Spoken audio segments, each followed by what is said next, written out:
நான் stage share பண்ணிகிட்டு இருந்த 3 பேருக்குமே மூளை பயங்கர ஜாஸ்தி. இந்த 4 பேரில் எனக்கு தான் கொஞ்சம் கம்மின்னு நினைக்கிறேன். அதனால தான் ஆக்டராக இருக்க முடியுது.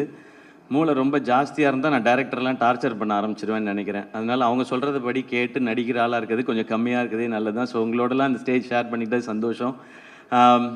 ஃபேன்லி நான் எப்போவுமே என்னுடைய ஃபேன்ஸான என் பிரதர்ஸ் அண்ட் சிஸ்டர்ஸ்ன்னு சொல்லுவேன். ஏன்னா அவங்கள வந்து ஒரு ஃபேமிலியாக பார்க்குறேன்.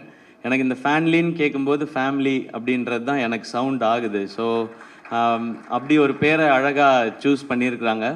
அண்ட் இவங்க சொன்ன ஐடியா என்னென்னா, நிறைய நெகட்டிவிட்டிஸ் இன்னைக்கு இருக்கிற காலகட்டத்தில் அதெல்லாம் ஃபில்டர் பண்ணி ரொம்ப பாசிட்டிவான என்கேஜ்மெண்ட் ஃபேன்ஸ்குள்ளே இருக்கணும் அண்ட் ஃபேன்ஸ்க்கும் அவங்களோட ஐடலுக்கும் இருக்கணுன்றதே வந்து ரொம்ப நல்ல தாட்டாக இருந்தது.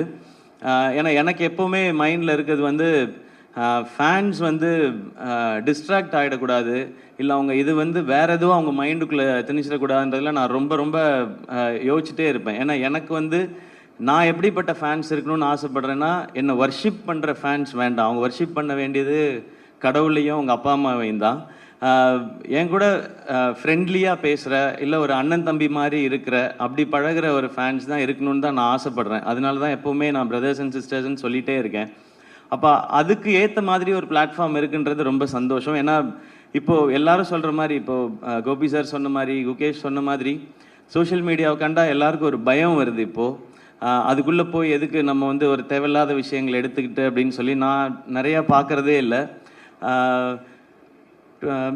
அதெல்லாம் பேஜஸ்லாம் பேரெலாம் சொல்லலாமான்னு தெரியல. ஸ்டேஜில் என்னெல்லாம் அவைலபிளாக இருக்கோ அது எல்லாத்துலேயும் என்னுடைய அக்கௌண்ட் இருக்குது, ஐடி இருக்குது. ஆனால் வேறு ஒருத்தர் தான் மேனேஜ் பண்ணுறாங்க.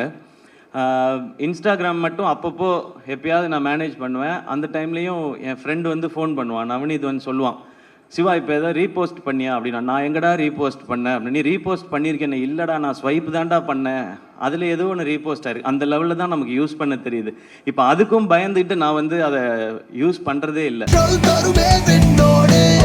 60 வருட நம்பிக்கை. Anand banians and briefs.